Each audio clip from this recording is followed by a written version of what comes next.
tenemos que conocer sobre las energías, sobre la energía solar fotovoltaica. Si tienen alguna pregunta a medida que vayamos dando el curso, el seminario, me la van haciendo por acá y yo estoy viendo lo que ustedes me van diciendo, ¿ok? Y los vamos respondiendo al mismo momento, con toda confianza. Bueno, mi nombre es Marbella Rengifo y yo soy la socia gerente de Amonra Technology.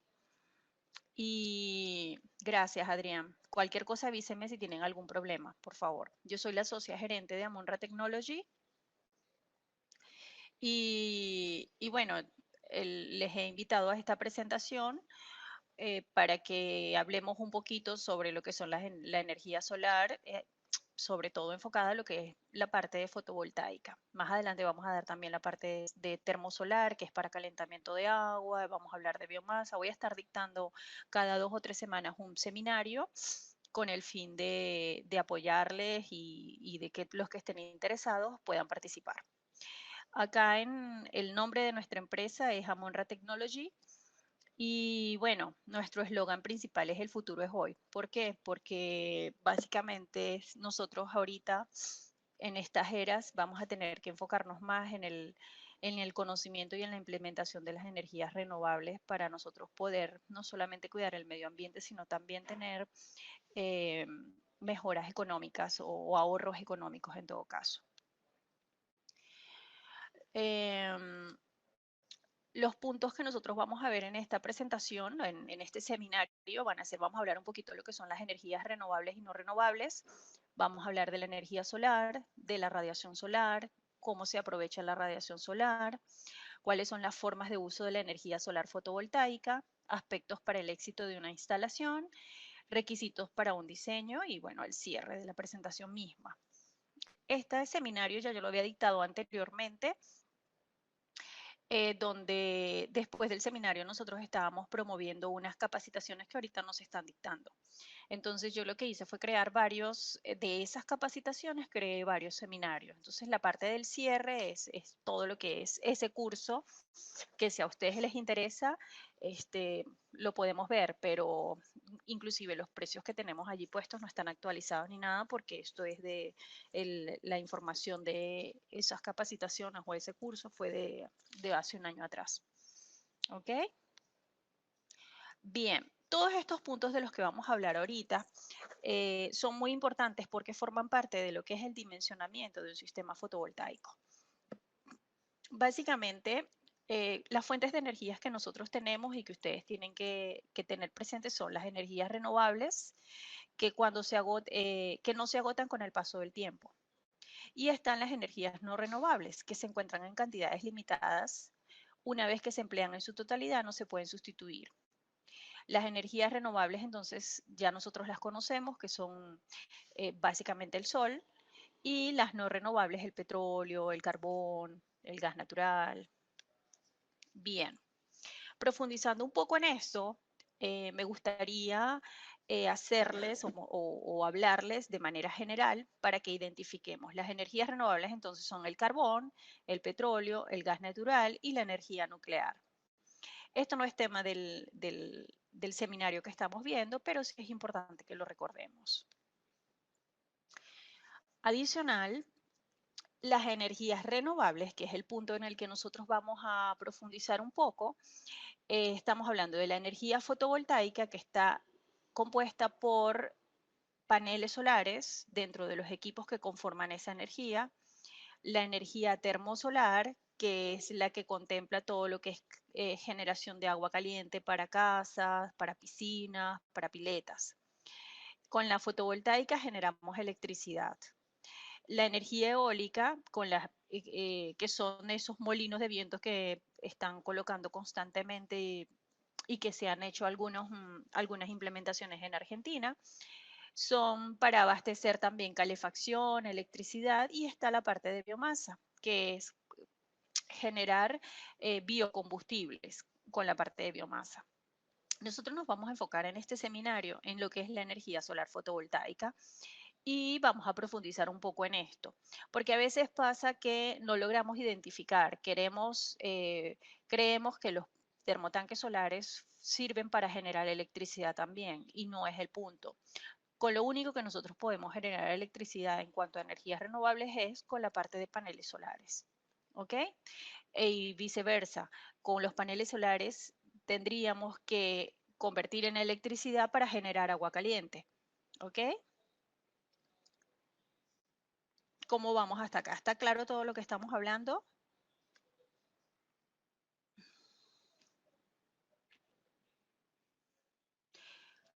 Bien. ¿Cuáles son las ventajas y las desventajas que nosotros tenemos usando energías renovables y no renovables? En cuanto a las energías renovables, nosotros disminuimos las emisiones de CO2. Aparte, generamos residuos que son difíciles de tratar. Las energías renovables son inagotables. Y aparte hay mucho desconocimiento, eso entra dentro de las desventajas obviamente, de cómo se usan y cómo se aplican. Porque queremos ocupar las energías renovables como si fueran las energías no renovables. Y sucede que, obviamente, al ser algo que es relativamente nuevo en cuanto a la forma de uso, todavía no nos adaptamos a cómo se tiene que usar. Y ahorita más adelante les voy a explicar por qué esto es importante. Respecto a las energías no renovables, se producen energías limitadas que vienen a partir de los fósiles, petróleo, carbón, el gas, para que podamos abastecer el consumo. Realmente cada vez estamos consumiendo mucho más y al consumir mucho más estamos agotando mucho más rápido lo que son las energías no renovables como el petróleo, el carbón, etcétera, etcétera. Eso es un punto en contra. ¿Por qué? Porque va a llegar un momento en el que esas energías van a desaparecer y nos vamos a quedar solo con las energías renovables. Al quedarnos solo con las energías renovables, si desde ya no vamos ambientándonos en cuanto al uso y la utilización de las mismas, entonces va a llegar el caos total. Adicional, dentro de las ventajas y desventajas de las energías no renovables está la generación de residuos que generamos muchos residuos que son difíciles de tratar, costosos para tratarlos, convertirlos o reconvertirlos, y eso hace que sea una amenaza para el medio ambiente. Bien, en este gráfico, ¿qué es lo que les quiero mostrar? Básicamente lo que les quiero mostrar es que el punto, el naranja que estamos viendo acá son las fuentes de energías renovables. Esas fuentes de energías renovables se pueden aprovechar de forma directa como con la energía solar y a través de la captación térmica. Esa captación térmica se hace de forma activa con los termotanques solares que les mostré en el slide anterior y de una forma pasiva con arquitecturas solares, donde captas, calientas el agua con el sol y las distribuyes. Nosotros en un siguiente seminario vamos a estar hablando de la captación térmica activa o de los termotanques solares. Pero en esta solo vamos a hablar de la captación fotónica, que es dada por la energía solar fotovoltaica y que es la que nosotros estamos utilizando para generar electricidad. Adicionalmente está la captación fotoquímica, donde entra la parte fotoquímica y la biomasa. Bien, en resumen, ¿en qué nos vamos a enfocar ahorita? A la energía solar fotovoltaica.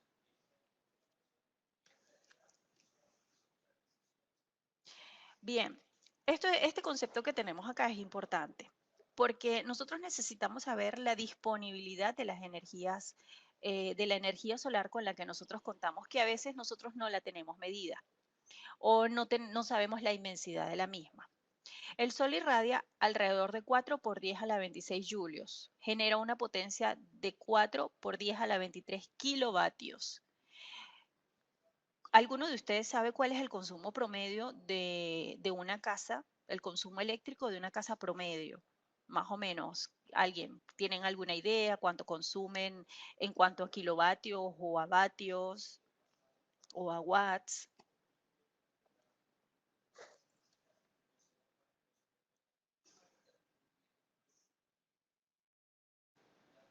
¿Sí? ¿Tienen idea o no tienen idea? Bien, más o menos el consumo promedio de una casa sin grandes excesos, estamos hablando de que son 3.000, 3.500 kilowatts, ¿ok? 3 kilowatts, o sea, 3.000 watts aproximadamente. Y eso va a depender mucho de la utilización de los equipos, de la cantidad de los equipos que estemos comprando. Hay equipos que son muy viejos o muy antiguos, que el consumo eléctrico es mucho más alto que los equipos actuales. Por eso si ustedes van a comprar una heladera nueva, por ejemplo, van a conseguir que la heladera es doble A, triple A, una sola A o doble B, triple B. ¿Por qué? Porque mientras más, menos, mientras eh, es más baja la letra, entonces el consumo es mucho más bajo también. Y esto hace que ese consumo se tiene que multiplicar por horas y por día para hacer el dimensionamiento, que lo vamos a ver más adelante. Entonces, mientras menos consuma esa heladera por hora, según las especificaciones técnicas, nosotros vamos a tener menores consumos y vamos a necesitar menor equipo para mantener esa heladera funcionando. ¿Ok? Cuando tengan tiempo o revisen un recibo de luz de su casa y ustedes van a poder ver, evaluar o saber cuánto es el consumo eléctrico que ustedes están teniendo. ¿Ok? Bien, ¿qué es lo que tenemos acá? La radiación solar. La radiación solar es muy importante porque los paneles captan la radiación solar. Los paneles no captan el sol, la luz solar, captan la radiación. Esa radiación puede ser mm, eh, directa, puede ser difusa, puede ser reflejada, pero adicional interviene si hay nubes, si no hay nubes. ¿Por qué? Porque si hay nubes, entonces esa radiación debe atravesar las nubes para llegar a los paneles. Entonces eso también es bien importante que nosotros, bueno, es que aquí hace mucho sol, está bien, hace mucho sol, pero también se nubla.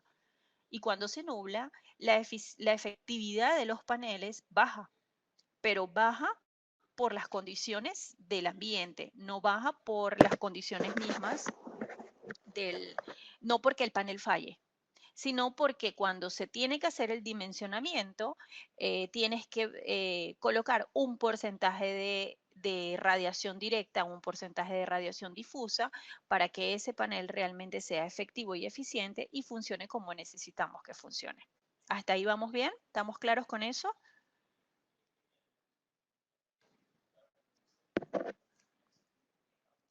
Bien, la energía solar fotovoltaica. Acá les estoy mostrando algunas, en este slide ustedes van a poder ver del lado derecho hay unas fotos, esas son instalaciones reales, donde están paneles solares colocados en set de dos, y que un panel no debe interferir con otro, tiene una cierta posición específica para que capte la mayor radiación solar. ¿Ok? Básicamente, la energía solar fotovoltaica es la que produce la electricidad. El panel capta la radiación solar. Esa radiación solar, dependiendo del tipo de sistema, que ahorita les voy a hablar más adelante de cuáles son los sistemas que se pueden tener en una casa, es que o se acumula o se utiliza. ¿Ok? Bien, cada panel solar está conformado por células fotovoltaicas. Esas células son pequeñitos cuadritos que van interconectados, interrelacionados por la parte electrónica. Entonces, cuando un panel solar se rompe, por ejemplo, ¿qué va a pasar? Si esas células siguen interconectadas adentro del panel, no va a haber ningún problema. El panel va a seguir produciendo. El problema es que pierde estanquidad. Al no ser estanco, puede generar un cortocircuito más adelante. ¿Por qué? Porque va a permitir humedad, va a permitir entrada de agua. Por ejemplo, Mayra, el panel que se le rompió a tus abuelitos, ese panel, si tú le mides que con un tester, le mides, lo colocas enfrente del sol que le dé la mayor radiación y con un tester lo mides, él va a estar emitiendo energía, potencia. El problema es que con el tiempo no va a estar controlado y con el tiempo puede generar un cortocircuito. Y ese cortocircuito te puede dañar la instalación o el sistema. Ponte que a lo mejor tú dices, bueno, ahorita yo no tengo el dinero para comprar los 3 paneles que necesito, o los 2, o lo que sea, ¿no? O compro uno y después compro otro y lo dejo conectado. Te va a funcionar. porque el panel, si esas células que están dentro del panel no se rompieron, sino que solo se rompió el vidrio, entonces esas células van a seguir transmitiendo. Obviamente, si él te genera 14 vatios por segundo, por minuto, te va a generar menos. ¿Por qué? Porque al el vidrio estar roto, lo que hace es que interfiere un poco en la captación, pero va a funcionar. ¿Ok?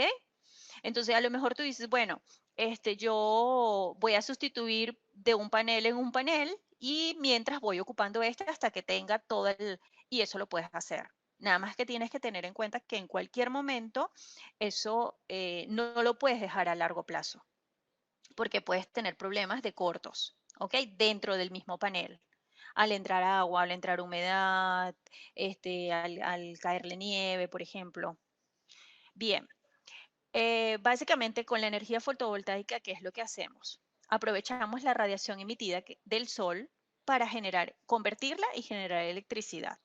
O sea, no es que agarramos un panel y de una vez ya lo conectamos a la heladera. No, eso no funciona. Porque el panel, al conectarlo directamente a la heladera, no va a andar. Si ustedes agarran, inclusive lo conectan a un celular, no necesitan otros dispositivos, que ahorita yo les voy a explicar. ¿Cuáles dispositivos se necesitan? Dependiendo del tipo de instalación, necesitas paneles, baterías, inversores, controladores. Eso es un tipo de instalación. Si quieres aprovechar la energía directamente en la casa para bajar el consumo eléctrico, entonces necesitas paneles, pero necesitas un inversor que es el que va a transformar esa energía captada por los paneles en energía que puede ser usada en la casa. Entonces a veces creemos de que, bueno, ¿cuántos paneles necesito? No son cuántos paneles necesito.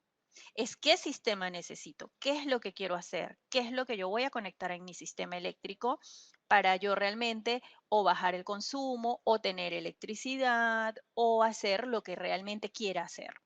¿Ok? Em, bien, podemos tener diferentes tipos de instalaciones. Ahorita vamos a hablar más adelante de eso, que es lo que les acabo de mencionar. Y adicional, eh, el, el aprovechamiento de la energía va a depender de lo que queramos hacer. Por eso, a lo mejor nosotros tenemos dos paneles, una batería, un inversor y un controlador. Y con eso estamos alimentando 3 luces y unas lámparas y una radio. Yo quiero ampliar esa instalación. Si yo quiero ampliar esa instalación, ¿qué es lo que tengo que hacer? Lo primero que necesito saber es qué voy a conectar dentro de esa instalación adicional. ¿Por qué? Porque esa instalación a lo mejor me alcanza para esta otra que para esta adicional, o tendré que colocar más equipo para que alcance a producir la energía que necesito para el resto del equipo que se quiere. Por eso es importante saber qué equipo quiero conectar, cuántas horas de uso, eh, cuál es la potencia de ese equipo también. No es lo mismo conectar una heladera a bajo consumo que conectar un freezer. No es lo mismo conectar una heladera 24 horas que conectarla 6, 8 horas. Todo eso influye dentro del dimensionamiento que se tiene que hacer, que a veces los clientes no entienden o no quieren entregar la información porque creen que, mira cuánto pregunta. No es cuánto pregunta. Hay varias cosas. Una instalación solar fotovoltaica puede funcionar porque esté bien diseñada o puede estar mal diseñada porque esté sobredimensionada, y eso es gasto adicional para el cliente. Entonces dice, ay, es muy cara esa instalación. Claro, es muy cara la instalación. ¿Por qué? Porque se sobredimensionó porque el cliente no entrega la información que tiene que entregar. Entonces, todos esos aspectos son importantes y tienen un papel relevante dentro de lo que es cuidar el bolsillo. O sea, obviamente, en mi caso, que no es mi caso realmente, porque yo siempre le pido toda la información al cliente, pero hay otras empresas que lo que hacen es, bueno, ¿qué quieres conectar? No, que una ladera esto y esto, y bueno, ya utilizan ladera y la sobredimensionan, utilizan eh, el, la cafetera y la sobredimensionan, etcétera, etcétera, y ese no es el objetivo, porque al sobredimensionar estás haciendo al cliente gastar mucho más dinero. La otra cosa es que el cliente también tiene que entender que la cultura de utilizar equipos renovables o equipos conectados a la energía solar debe ser totalmente diferente porque hay que cuidarla, no hay que dejar las luces prendidas, no hay que sobreutilizar las cosas, porque realmente la electricidad en todo caso, porque realmente cuando la necesitemos no la vamos a tener. Que eso es muy, muy bien entendido en lugares donde no existe red eléctrica, pero en la ciudad todavía nos falta tener cultura en cuanto a la economía de la utilización de los sistemas. Entonces eso es un punto negativo cuando tú tienes la electricidad y tienes que apagar la luz, tienes que no abrir la nevera todo el tiempo, la heladera, tienes que no utilizar cafeteras porque cafeteras, todo lo que es la pava eléctrica, todo lo que es microondas, aires acondicionados, los consumos eléctricos son muy altos. Entonces, al arranque, todo lo que tiene motor al arranque, eh, hace una descarga de energía muy fuerte que hace que las baterías se descarguen hasta un 20 y un 30%. Entonces, si nosotros tenemos una instalación dimensionada para cierto equipo y nos levanta otro equipo que es mucho más grande, ¿qué va a pasar? Que no va a funcionar para ese equipo porque se va a quedar corto, pero no porque el equipo no funcione, sino porque va a hacer falta baterías para poder sostener ese equipo andando. No sé si me explico en la idea de lo que les quiero hacer llegar. Una instalación va a funcionar eficientemente para el equipo en el que se diseñe. Si queremos anexar otros equipos, tenemos que reevaluar. A eso es al punto en el que quiero llegar. ¿Estamos claros ahí?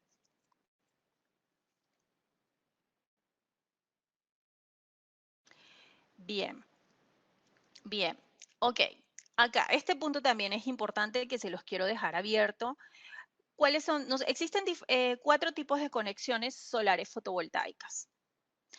¿Cuáles son? La primera es la conexión off-grid. Esa es una conexión que se hace cuando no hay red eléctrica. Por ejemplo, en zonas de chacra, en donde están tus abuelitos, Mayra. Ahí no hay red eléctrica. Al no haber red eléctrica, sí o sí vas a necesitar siempre paneles solares, baterías, inversores, controladores de carga y aparte la instalación, ¿ok? La instalación misma. Realmente este tipo de instalaciones son bastante sencillas, no son complicadas.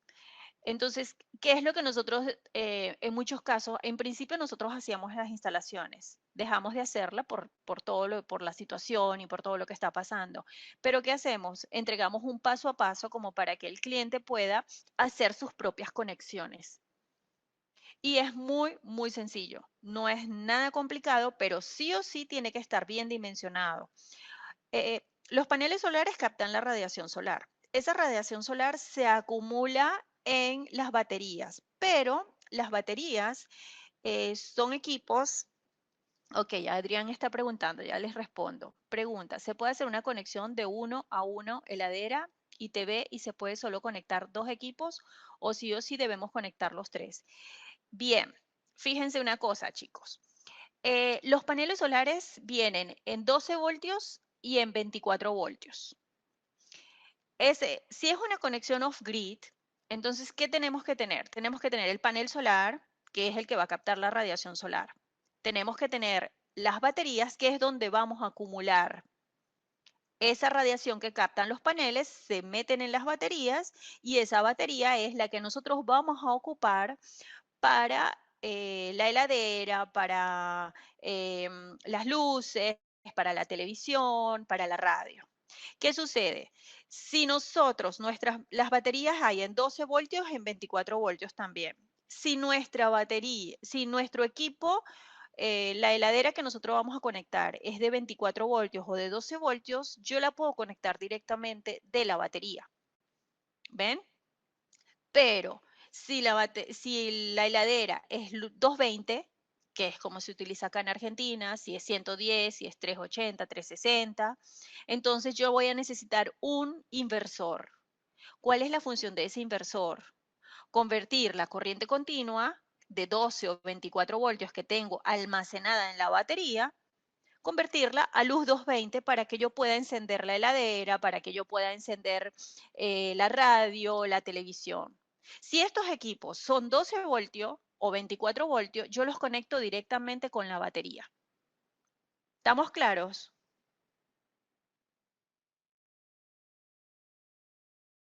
Bien, una cosa que es importante. Hay un cuarto producto, un cuarto equipo del que yo les hablé, paneles solares, baterías, inversores y controladores. Los controladores, ¿qué hacen? Ellos se colocan entre el panel solar y la batería. ¿Por qué? Porque nosotros necesitamos cuidar el tiempo de vida útil que tiene esa batería. Las baterías normalmente tienen tiempos de vida de 3, 4 años.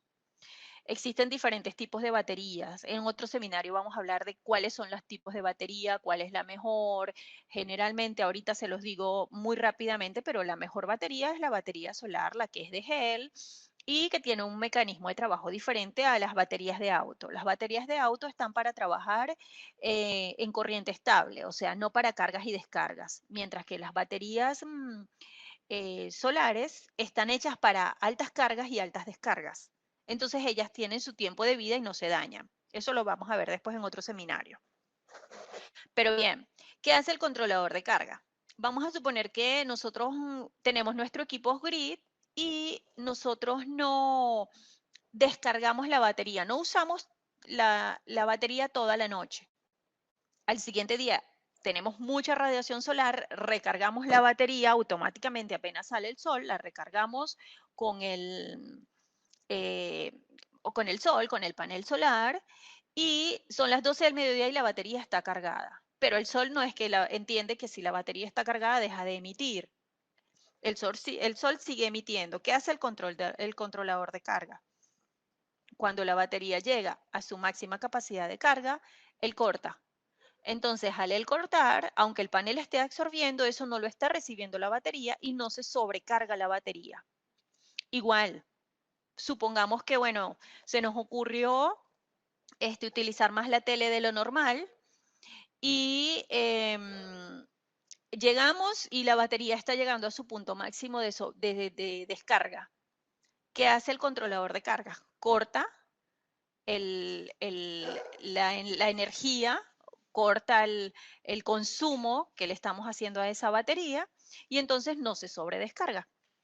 Eso es lo único. Entonces, ese equipo es fundamental. Y el dimensionamiento de ese equipo también, ¿por qué? Eso es lo mismo que el dimensionamiento del inversor. Son importantes porque si más adelante nosotros queremos conectar más baterías o más paneles o conectar em, más equipos, nosotros tenemos que tener un controlador de carga y un inversor que nos dé o que nos permita poder conectar más equipos adicionales. Por eso, Mayra, con el tema de dimensionar el equipo de tus abuelitos, ahí nosotros tenemos que saber, por eso te preguntaba qué es lo que vas a conectar para saber si tienen inversor y si no tienen inversor, sobre diseñar un inversor para que cuando conectes la heladera, conectes la TV y conectes las lucecitas, ande todo. Y el controlador de carga para que cuando metas más baterías también trabaje o cuando metas más paneles y más baterías también trabaje. Y si no, se tiene que cambiar. ¿Ok? Bien. Eso es lo que es el trabajo de la conexión off-grid. La conexión on-grid es una conexión que se hace para normalmente o para bajar el consumo eléctrico o generalmente para bajar el consumo eléctrico. ¿Qué es lo que se hace? Utilizas paneles solares, dimensionas para la casa, utilizas paneles solares y esos paneles solares los conectas en un inversor, que es un inversor que va directamente a la red eléctrica y que va directamente a la casa. Entonces, mientras hay sol, ese inversor lo que hace es que en la casa utiliza la luz solar, ¿sí? Y hay otra opción también de que si pónganse que no están ocupando porque se fueron de vacaciones y no están ocupando, bueno, esa energía solar puede ser inyectada a la red eléctrica y puede ser vendida. Eso también es una conexión on-grid y son modalidades dentro de la conexión on-grid. Estamos claros ahí, ¿no? Normalmente esto es para zonas normalmente no, es para zonas donde hay red eléctrica. ¿Ok? Bien. Adicional está una conexión híbrida on-grid. Esa conexión, ¿qué tiene? Tiene paneles solares, tiene un inversor híbrido y también utiliza una batería. Ese inversor híbrido, ¿qué es lo que hace? Cuando se corta la luz en la casa o en la vivienda o en el local comercial, el inversor entra y entra automáticamente la batería. Entonces, y si hay luz de la red eléctrica, entonces lo que hace es que eh, sin ningún problema, él alimenta la batería si se usó y la casa sigue alimentándose con la red eléctrica. Hay diferentes formas de calibrar ese inversor para que funcione de una manera o de otra. Lo ideal es que si ustedes colocan un sistema solar on-grid o híbrido en sus casas, primariamente ese sea el sistema y secundario sea el de la red eléctrica, para que realmente veamos un ahorro energético y veamos un ahorro económico. ¿Ok? Y está la conexión híbrida off-grid, que la conexión híbrida off-grid es utilizando un inversor híbrido. Ese inversor híbrido no es híbrido porque lo puedes recargar las baterías a través de él con un generador eléctrico. Entonces eso da una prestación adicional. ¿Por qué? Porque tú no tienes red eléctrica, pero vamos a suponer que ocupaste mucho. Bueno, ahí tienes que tener un generador eléctrico para que con ese generador eléctrico puedas recargar las baterías y nunca te quedes sin luz tampoco. Es una opción. Hay clientes que les gusta, hay clientes que lo quieren. A mí me parece que eh, es como tener más exceso de consumo sin ninguna necesidad. Lo ideal es que si tenemos una conexión off-grid, nos adaptemos a esa conexión y la ocupemos y la ahorremos tanto como sea necesario para que realmente digamos que somos ambientalmente comprometidos. Porque si no, es como que, bueno, quiero usar energías renovables y quiero poner toda la casa, el aire acondicionado, o sea, todo, absolutamente todo. La instalación es muy grande y nunca vamos a tener el periodo de recuperación económico de esa instalación porque es muy, muy grande lo que tienes que conectar para poder utilizar todo. Bien, vamos a ver qué dice aquí Adrián. Se puede hacer una conexión acá en ciudad donde yo tengo mi red normal y tener unos paneles activos, pero solo para uso las baterías para los aires acondicionados. Bien, todo lo que es aires acondicionados, todo lo que es la planchita del pelo, todo lo que es microondas, todo lo que tiene resistencia, los consumos eléctricos son muy altos. De poder se puede. ¿Por qué? Porque no es ningún problema, es un dimensionamiento más. Pero para mover un aire acondicionado al tener motor, tú tienes que poner un inversor muy grande. Muy grande en potencia. Esa potencia del inversor tiene que ser muy grande para que cuando el aire acondicionado arranque, se mueva. Y el costo es muy alto. Habría que hacer un beneficio-costo y definir, mira, sí, porque la luz me está saliendo muy cara y con en 5 años yo lo estoy pagando y si para mí eso es viable económicamente, pues adelante. O sea, de poder se puede, todo se puede. El problema es que acuérdate que hay que ver todo lo que es rentabilidad. Y todavía los precios de los equipos no son tan bajos como para nosotros decir, lo pago en 2, 3 años. No, hay periodos de recuperación a veces muy altos. ¿Ok? Bien. Ok. Vamos con el siguiente slide. Entonces, ¿cuántos paneles entonces necesito? Después de todo lo que hemos hablado, yo creo que es muy claro que no es tan fácil y rápido definir cuántos paneles solares voy a necesitar en la instalación de mi casa. Si alguien se los define muy rápido, desconfíen un poco. ¿Por qué? Porque quiere decir que puede estarles sobredimensionando o que puede estarles dando un número solamente para vender y realmente puede ser que funcione como puede ser que no le funcione. ¿Ok? Eh, Hay otra cosa que es importante. La radiación que reciben los paneles solares no siempre es la misma. Si ustedes miden la radiación solar en una hora del día con respecto a otras horas del día, ustedes van a notar que son totalmente diferentes. por eso a veces hay días en donde las baterías se van a cargar muy rápido, donde el consumo eléctrico que yo voy a tener en mi casa va a estar totalmente compensado con el equipo on-grid o con el equipo off-grid, y hay otros días donde van a ser las 3 de la tarde y todavía mis baterías no se han cargado, por poner un ejemplo, ¿ok? ¿Por qué? Porque todos los días la intensidad de la radiación no es la misma. Eso es importante que lo tengamos claro. Bien, ¿cuáles son los requisitos entonces que debemos tener en cuenta? No es lo mismo una instalación acá en Neuquén, en Plotier, en, en, en Chosmalal, y estamos hablando de que es Neuquén, ¿ok? No es exactamente lo mismo. ¿Por qué? Porque depende mucho de la latitud y latitud geográfica. Por eso es importante saber, cuando nosotros nos piden un diseño o cuando ustedes quieran una instalación, es importante que ustedes tengan en cuenta que deben entregar dónde se van a instalar los paneles. A partir de ahí, el proyectista, la empresa, tiene que asesorarles en cuál es la radiación solar de la zona con la que tienen que dimensionar, cuántas personas habitan. ¿Por qué? Porque si habita una sola persona, el consumo es bajo. Si habitan dos o si habitan niños, el consumo es totalmente diferente y hay que trabajar con porcentajes de, de ayuda, de apoyo, ¿no? ¿Cómo se va a usar la instalación? Si es una casa de temporada, si es una casa que se va a usar solo en verano o se va a utilizar todo el año. ¿Qué sucede si la instalación se utiliza todo el año?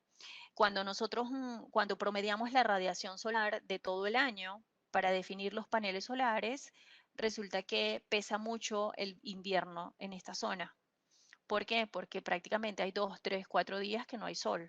Entonces no hay radiación y al no haber radiación los equipos tardan más en recuperar carga. Por eso, ay, pero tantos paneles, sí, porque me la estás pidiendo para todo el año y el ser para todo el año tiene que trabajar en invierno, tiene que trabajar en primavera, en otoño y en verano. Si es una instalación solar solamente para primavera, verano, por ejemplo, estamos hablando de que va a ser menos de la mitad de lo que tendríamos que poner si es una instalación para todo el año. En eso también estamos muy claros. Por eso es que les empecé a hablar de la radiación solar, les empecé a hablar de los tipos de radiación que hay, si está nublado, si no está nublado.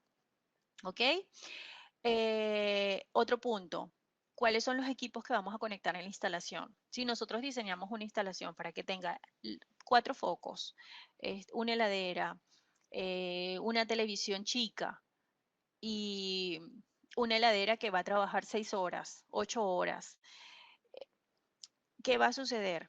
Que esa instalación va a trabajar eficientemente para ese equipo. Pero si nosotros, en lugar de utilizar la heladera 4 horas, 6 horas, la ocupamos 8 horas, 12 horas y la estamos abriendo y cerrando, que sabemos que cuando la heladera la abres y la cierras consume muchísimo más, entonces estamos mal utilizando el equipo y luego decimos el equipo no sirve.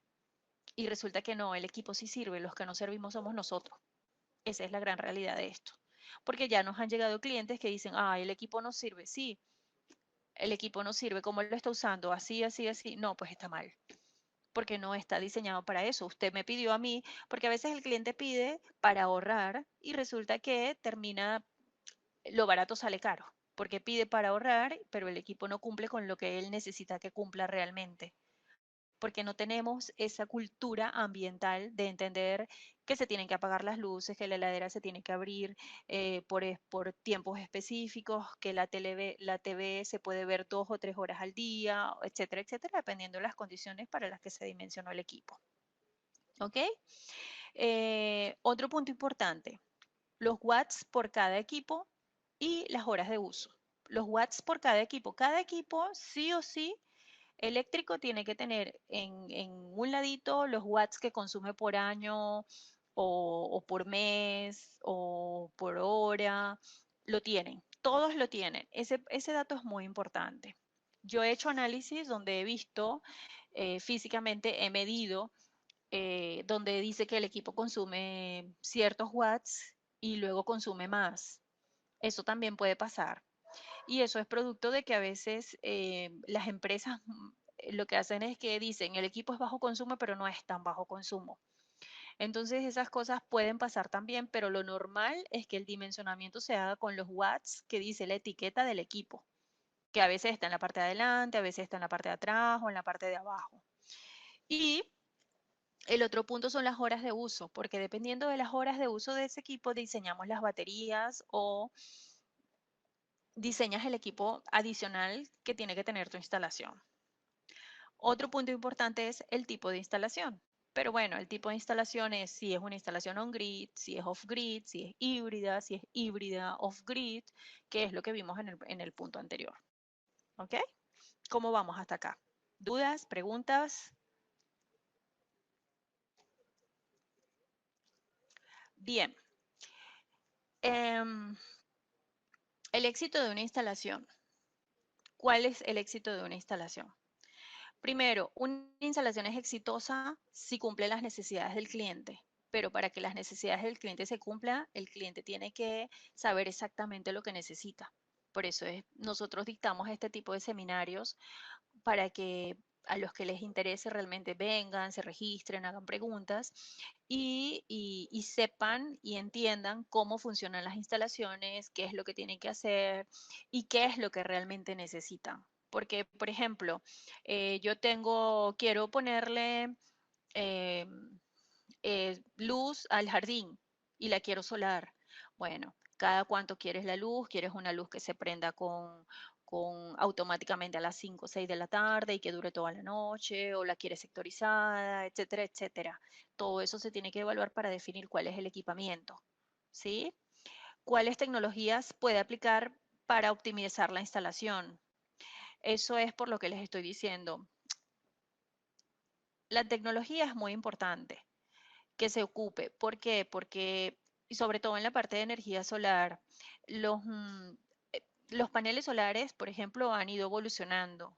Empezamos con paneles, ahorita hay paneles de 270, 280. ¿Qué significa eso? Que yo en un solo panel tengo tres, cuatro paneles metidos. 270 watts es la sumatoria de dos paneles de 200 y uno de 70, ¿sí? 150 son tres paneles de 50 o uno de 100 y uno de 50, porque son sumas acumulativas. Acuérdense que esos son fotoceldas que cuando ustedes las colocan en serie o en paralelo, van a poder, cuando las conectan, esos paneles van a poder obtener la, la potencia, la sumatoria de las potencias, ¿no? Bien, ¿qué sucede? Si nosotros tenemos un panel de 270 watts, nuestra instalación es chica y le metimos un solo panel de 270, le metimos dos baterías, un controlador de carga de 20 amperes y un inversor de 600 watts, porque yo lo que quiero prender es un inversor de 1000, póngale. Yo quiero prender una televisión y quiero prender un radiecito. Bien, ¿qué sucede? Cayó un árbol y me tumbó los 270 paneles, los 270 watts y se acabó el panel y me quedé sin luz. Entonces, cuando las instalaciones son pequeñas es más recomendable sectorizar. Poner, por ejemplo, un panel de 100, otro de 100, otro de 100, otro de 50, ir armando, porque si se te rompe uno, no se te rompe todo el sistema.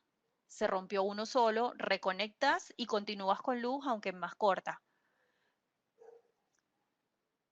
Y el costo, dice Mayra, ¿el costo cómo es? Bueno, el costo es lo relativo, o sea, un panel de 270, no sé, ahorita no tengo un precio acá, pero tiene un precio y la sumatoria te va a dar los paneles de 100 o los paneles de 50. Pero la ventaja es esa, la ventaja es que si se te rompió uno, te siguen andando los otros. Pero en cambio, si tú tienes un panel muy grande, va a pasar eso, que se te rompió uno, como le pasó a tus abuelitos, se le rompió uno y se quedó. Bueno, no sé si se quedaron sin luz, pero se quedaron cortos, pues. ¿Ok? Y obviamente que la instalación funcione para los equipos. El funcionamiento de la instalación para los equipos es bien importante porque nos los va a dar el hecho de que el equipo sea 12 voltios, 24 voltios o que sea 220. Y eso nos los da el inversor en una instalación off-grid, sobre todo. ¿Por qué? Porque el inversor nos transforma esa corriente continua en corriente alterna. Si el inversor es muy chico, un inversor de 600 watts, por ejemplo, no levanta una heladera. ¿Por qué? Porque la heladera necesita mucha más potencia. levanta un inversor de 600 watts, levanta a lo mejor una radio, luces, uno de 1000 watts, le va a levantar a lo mejor una televisión, más la radio, más las luces, una heladera mínimo, un inversor de 1500 watts, 3000 watts pico. Y si queremos meter muchas otras cosas como una lavadora, etcétera, etcétera, entonces sí vamos a tener que tener inversores de 3000 watts, 6000 watts pico. Los 6000 watt pico es la potencia de arranque que necesita el motor de ese equipo. Entonces, por eso es bien importante el funcionamiento de los equipos para que lo que conectemos en esa instalación arranque y trabaje. Si no, nunca va a funcionar y siempre vamos a tener el problema de que, no, es que la instalación no sirve, pero no es que no sirve, es que no está dimensionada para los equipos que estamos conectando. ¿Ok?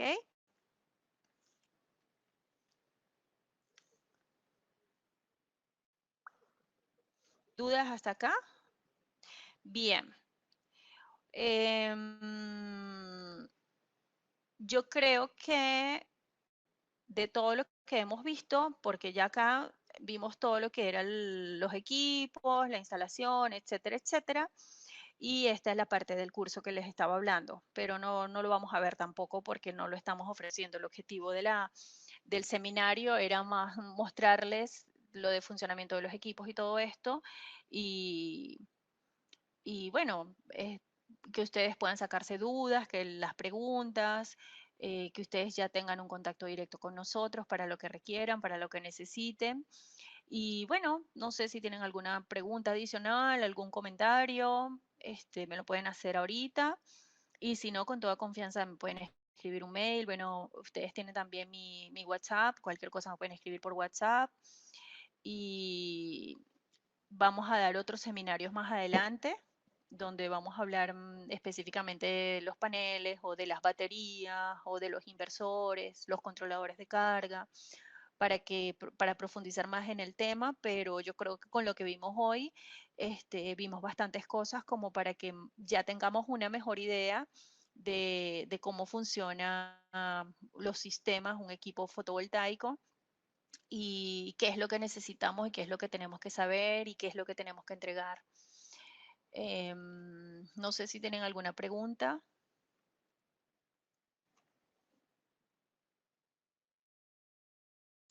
Mayra, a mí me pareció excelente y muy interesante. Qué bueno, Mayra, me da mucha alegría y qué bueno que también hayas participado porque estamos viendo lo del proyecto de tus abuelitos y yo creo que es importante que tú también tengas el conocimiento para que los puedas ayudar a ellos con el tema de sus equipos, el dimensionamiento y todo eso. ¿Sí? Y bueno, muchas gracias por participar y cuando demos el de termosolar, que es el de los termotanques solares, también estar interesante si participas porque tus abuelitos tienen uno. Entonces, para que veas cómo funcionan, les expliques a ellos y todo eso. Y no, a la orden para lo que necesiten y cualquier cosa me pueden escribir por WhatsApp, cualquier duda, Mari, Adrián también, lo que necesiten, ¿ok? Con toda confianza y bueno, espero que les haya sido del agrado, que les haya gustado y cualquier cosa vamos a seguir en contacto. Muchísimas gracias por participar